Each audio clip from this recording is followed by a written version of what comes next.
Oh, hello. We're going to move on to chapter 15 because we've got nothing but time and it's pretty short. Then I'm going to go to bed. So, we are moving on to chapter 15 of Charlotte's Web, The Crickets. Now, after this chapter, we start getting into heading off to the fair, which means we're heading into kind of the last third of the story, the part where things really start getting exciting and kind of sad a little bit, and getting to like some of the most important parts. But let's get through this chapter tonight, and we'll move on to even more exciting stuff tomorrow. All right, chapter 15, The Crickets. The crickets sang in the grasses. They sang the song of summer's ending, a sad, monotonous song. Summer is over and gone, they sang, over and gone, over and gone. Summer is dying, dying. Although it kind of just sounds like to us. Anyway, that's not in the, I just said that out loud. The crickets felt it was their duty to warn everybody that summertime cannot last forever. Even on the most beautiful days in the whole year, the days when summer is changing into fall, the crickets spread the rumor of sadness and change. Everybody heard the song of the crickets. Avery and Fern Arable heard it as they walked the dusty road. They knew that school would soon begin again. The young geese heard it and knew that they would never be little goslings again. Charlotte heard it and knew that she hadn't much time left. Mrs. Zuckerman at work in the kitchen heard the crickets, and the sadness came over her too. Oh, another summer gone, she sighed. Lurvy, at work building a crate for Wilbur, heard the song and knew it was time to dig potatoes.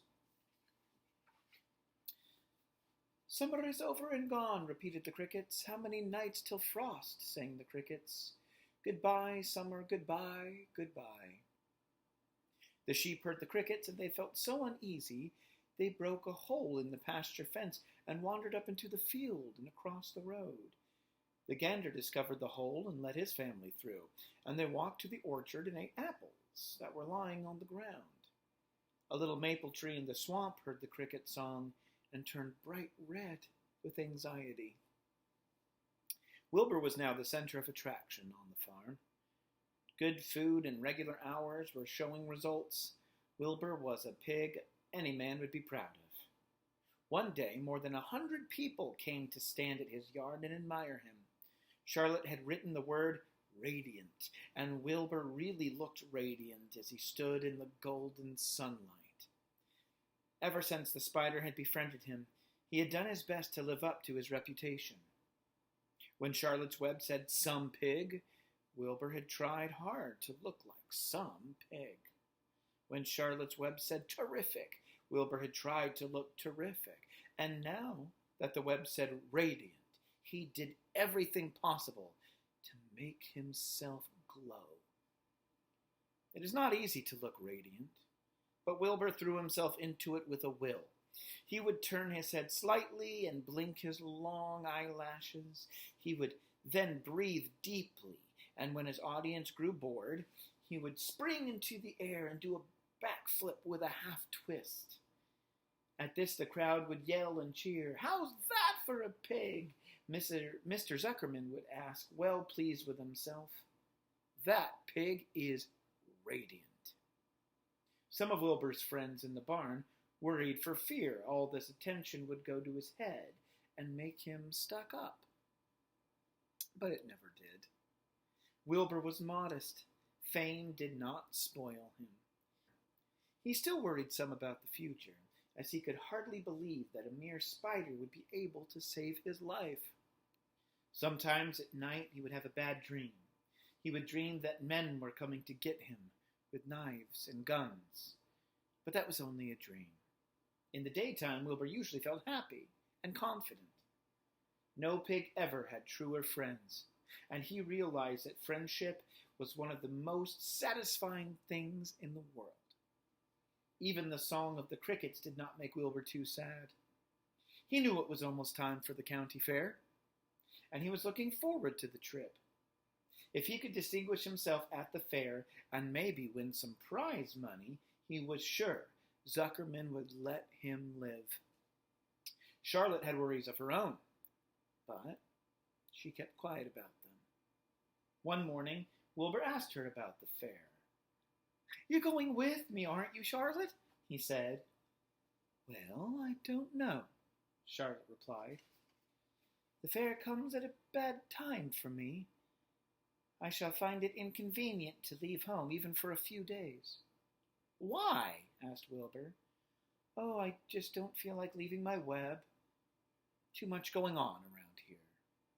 "Oh, please come with me," begged Wilbur. "I need you, Charlotte. I can't stand going to the fair without you. You just got to come." "No," said Charlotte. "I believe I'd better stay home and see if I can't get some work done." "Well, what kind of work?" asked Wilbur. "Egg laying. It's time I made an egg sack and filled it with eggs." "I didn't know you could lay eggs," said Wilbur in amazement. "Oh, sure," said the spider. "I'm versatile." "Well, what does versatile mean? Full of eggs?" asked Wilbur. "Certainly not," said Charlotte.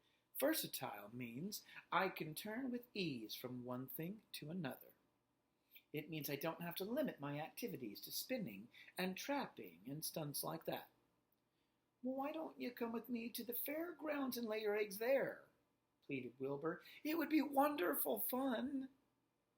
Charlotte gave her web a twitch and moodily watched it sway. "I'm afraid not," she said. "You don't know the first thing about egg-laying, Wilbur." "I can't arrange my family duties to suit the management of the county fair. When I get ready to lay eggs, I have to lay eggs, fair or no fair. However, I don't want you to worry about it. You may lose weight. We'll leave it this way. I'll come to the fair if I possibly can." "Oh, good," said Wilbur. "I knew you wouldn't forsake me just like that when I need you the most." All that day, Wilbur stayed inside, taking life easy in the straw. Charlotte rested and ate a grasshopper. She knew that she couldn't help Wilbur much longer. In a few days, she would have to drop everything and build that beautiful little sack that would hold her eggs. That is the end of chapter 15, The Crickets. The next chapter is chapter 16, of course, and it is called Off to the Fair. Maybe you can guess what happens there. We'll find out for sure next time. All right. Good night, girls.